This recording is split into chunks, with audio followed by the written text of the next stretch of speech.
Je vais faire encore une deuxième vidéo que je vais poster sur YouTube pour tous les Algériens corrompus qui ont défendu les autres pays sans défendre le génocide qui s'est passé en Algérie, pour les gens issus de votre propre pays dans le Sahara, là où je viens moi, là d'où je viens moi, où je vous ai montré les photos sur TikTok. Adrar, la ville de Adrar en plein milieu du Sahara, à la frontière mauritanienne. Les Algériens ont subi un génocide de torture, ils ont subi un génocide, des essais nucléaires ont été faits sur notre peau, ça nous a complètement brûlé la peau. C'est un milieu hostile, Adrar, où les chameaux n'ont même pas de quoi boire, ils meurent, ils crèvent, ils décèdent, il n'y a que des ossements de chameaux. C'est un milieu très hostile, la ville de Adrar. C'est la ville la plus hostile de tout le milieu du Sahara.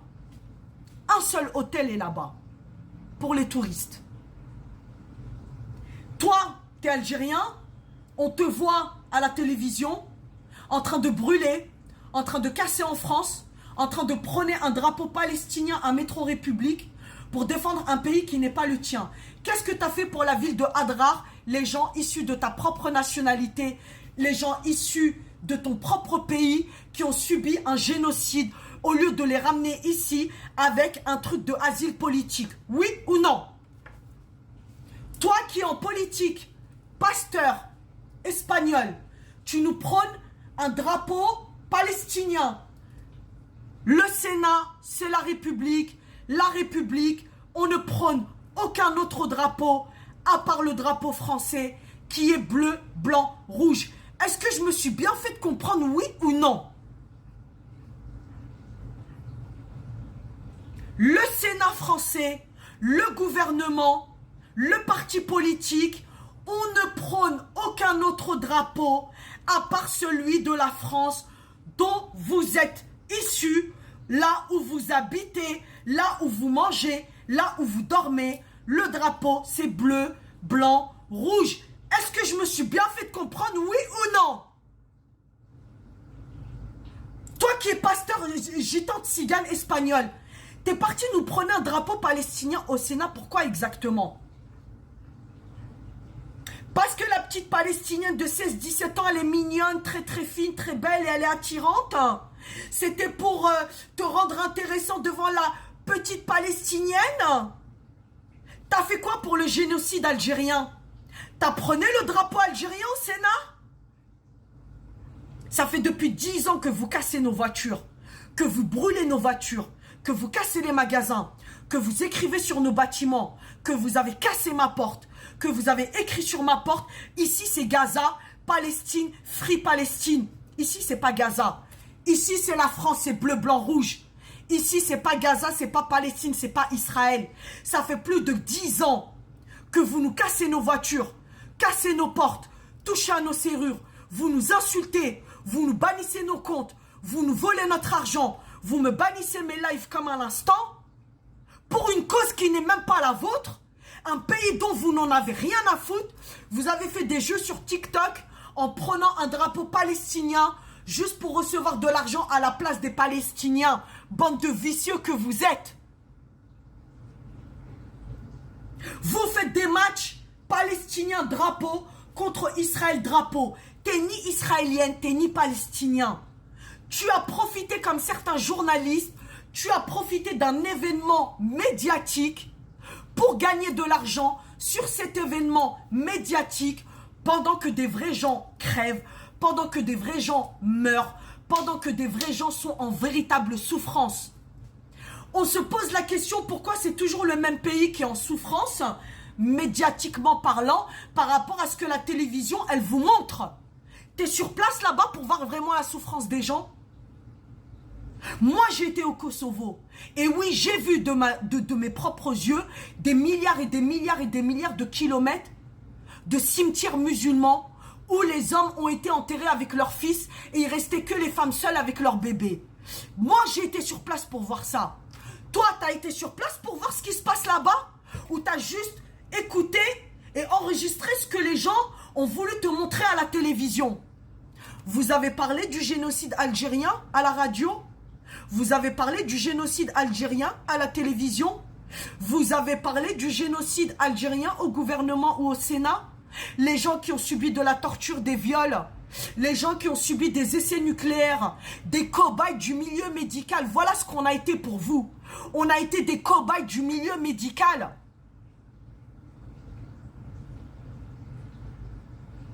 Donc c'est la loi du plus fort contre le plus faible.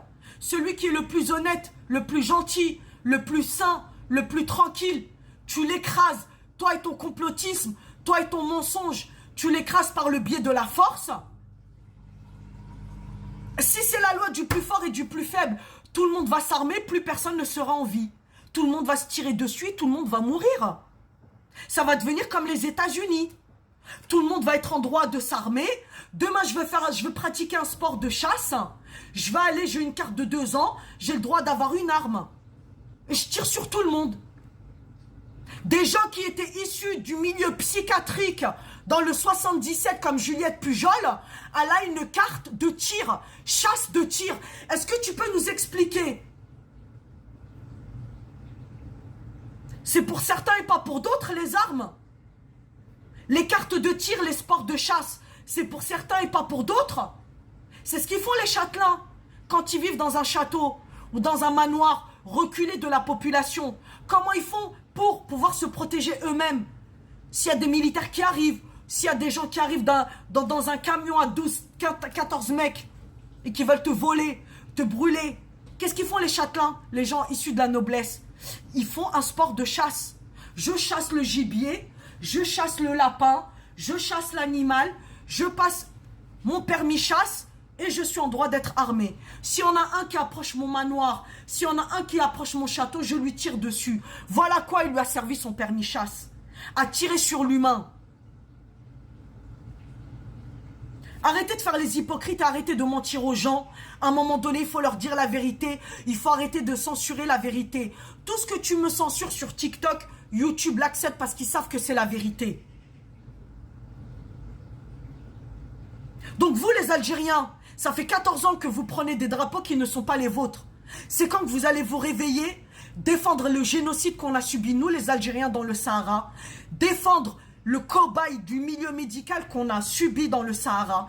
Et c'est quand que vous allez défendre les gens issus de votre propre pays, au lieu de laisser les Kabyles vouloir prendre le Sahara pour eux, au lieu de laisser les Marocains vouloir prendre le Sahara pour eux, et au lieu de laisser les Américains venir chez nous à Adrar, dans le Sahara, vouloir récupérer la richesse de Adrar, le désert, les hôtels et tout. Vous savez que c'est un milieu très très hostile. Même les enfants, ils n'ont même pas des habits, ils n'ont pas de moutons. Il n'y a que les moutons avec la laine, ils peuvent faire des fils. En faisant les fils de tissu avec la laine, elles peuvent coudre des habits pour leurs enfants. Ils n'ont pas ça. Dans un milieu hostile, le mouton, il ne tient pas. Il n'y a que le chameau qui tient. Et dans le chameau, il n'y a rien à coudre. C'est des nomades, c'est des gitans de l'Algérie. On appelle ça des nomades. On est issus, on est des gitans de l'Algérie. À la base, ils vivaient sous des tentes. Grâce à certains militaires, ils ont creusé. Il y a eu de l'eau qui est sortie. Ils ont créé des puits. Grâce à l'eau qui est sortie avec le sable du désert, ils en ont fait de la boue. Grâce à la boue, ils ont fait des briques de boue. Et ils ont construit leur village. Comme en Afrique, ils ont construit leur petit village. Ils ont construit leur petite maison. Heureusement qu'ils ont la Sonatrach et Neptune, le gaz et le pétrole. Ils ont le gaz et l'énergie. Donc, ils ont l'hôtel. Comment tu peux dans le plein Sahara, ils n'ont pas d'eau, mais tu as une grande piscine dans l'hôtel.